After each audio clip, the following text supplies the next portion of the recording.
Hey, what's up everybody, it's Muse24, and today I'll be taking a look at the limited model high grade of Evangelion Unit 1 from Bandai's Neon Genesis Evangelion line of kits.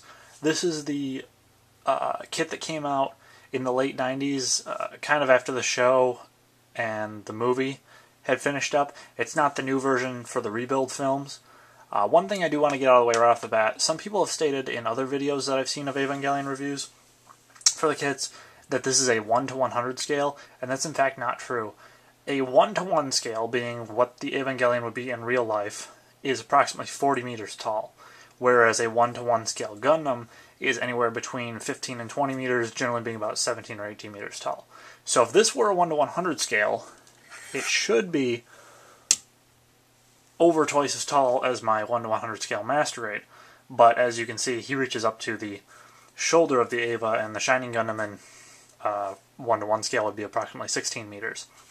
My 1 to 144 scale no grade Turn A Gundam, a 1 to 1 scale of which would be 20 meters, is about half the height, maybe a little bit taller than that on this Eva. It's possible this Eva is a 1 to 144 scale, but I'd almost guess it's even smaller scale than that. I don't know exactly what scale it is, the box does not say, but just so that that's cleared up, it's definitely not a 1 to 100 scale. The colors you're going to get right out of the box on this guy are the purple for most of the body, the black for the inner parts, as well as the shoulder bits, the green for the front of the shoulders, the vents on the shoulders, the rings around the upper arm, and the foot guards. You're going to get orange for the bottom of the feet, as well as the neck area, and I believe that's it for colors you get right out of the box. I did panel line this guy, so it's not going to look exactly like this right out of the box, but it'll be kind of close. Stickers you get, there's the green one for the chin, as well as another green one for the horn.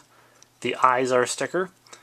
The back area where the entry plug hatch opens up is a sticker, that green part around there.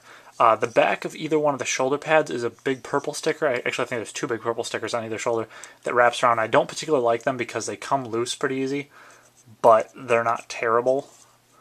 There's also supposed to be stickers on this black area on the back. I put mine in wrong and realized it afterwards, so I just pulled them out and painted it. The kneecaps, the orange bits, are also stickers, and so is this purple area on the top of the chest. The articulation on this guy is really good. It's one of my favorite model kits that I have.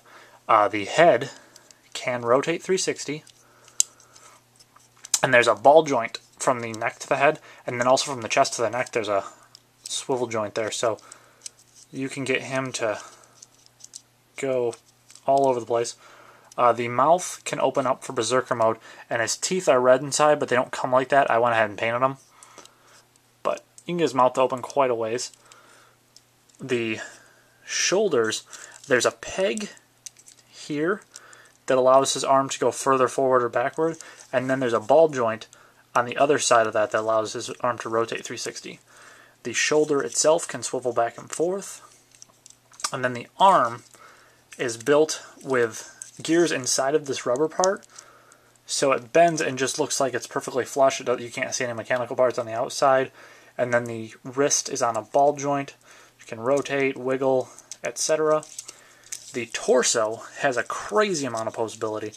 There's 3 ball joints going down the center of this, and it can go back and forth, side to side, can turn a little bit either way. It's awesome. The legs can go about that far forwards, that far backwards, and the reason they don't go nearly as far backwards is because there's a guard on the back of the leg. There's more armor back there. And they can bend pretty much 180. You can also move the kneecap to make it look more flush with the leg, which is kind of nice, just considering how long his leg is. The foot can rotate all over the place on a ball joint. The foot guard can wiggle back and forth a little bit, though not a ton. And then the foot itself, the front toe, can move up and down a bit. Now, the back of this guy, you have, for those who have seen the show, you know what this is, but for those who haven't, it's basically his cockpit. You can flip open this part on the front, which does like to come off from time to time. Flip open that part and then pull back up on this rear section to access the entry plug. If I can pull that out. This comes in gray. I went ahead and painted it white and then red and yellow on either end. But you can see there's like a little mechanism inside of there that allows the gears to pop up. The entry hatch also can be, or at least the opening of it, can be replaced with another piece, which opens side to side, and it's honestly the one I should have used because the one I have on there is a bit of a pain, and I used this one on my other two kits that I have after I learned my lesson with the first one.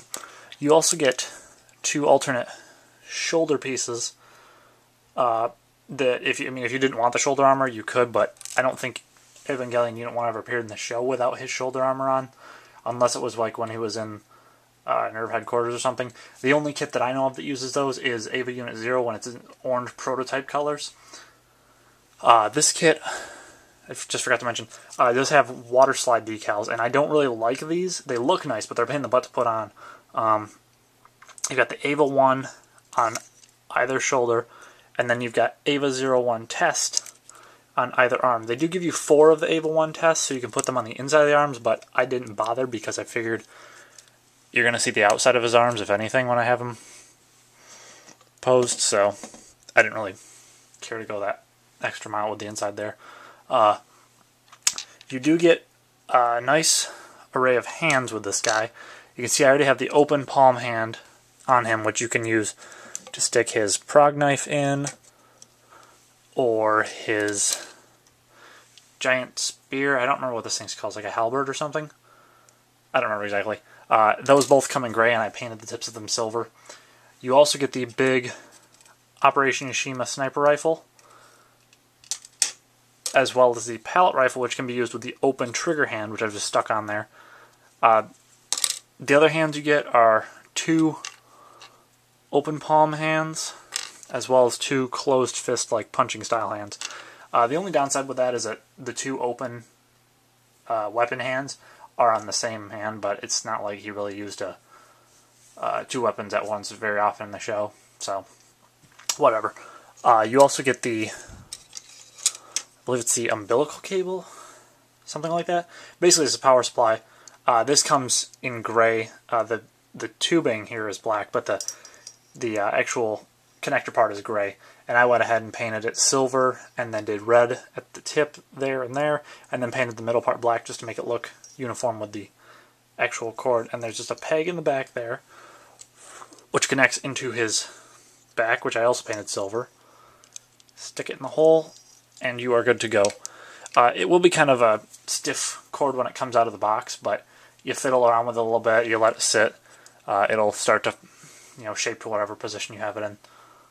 You do get a Shinji Ikari figure with this kit. He comes unpainted in just a tan color, and I'm pretty happy with my job on it, except for his hair color. It kind of makes him look like 50 years older than he's supposed to. I might go ahead and redo that at some point. But the instruction manual just has a shot of Shinji on the front. It's got Nerve logo. It's got some specs and information on the pilot and the unit. And then there's the instructions for building it. Splash color page of all the weapons that he comes with, and cool poses and whatnot.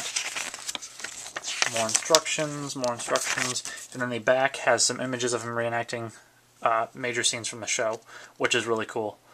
This kit is like 2,500 yen normally, so a little bit more than $25 US with exchange rate and everything.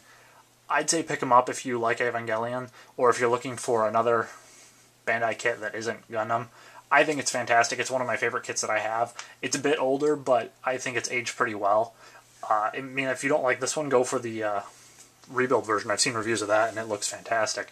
I do plan on getting that one pretty soon, but yeah, it's a great kit, and with that, I will see you guys next time.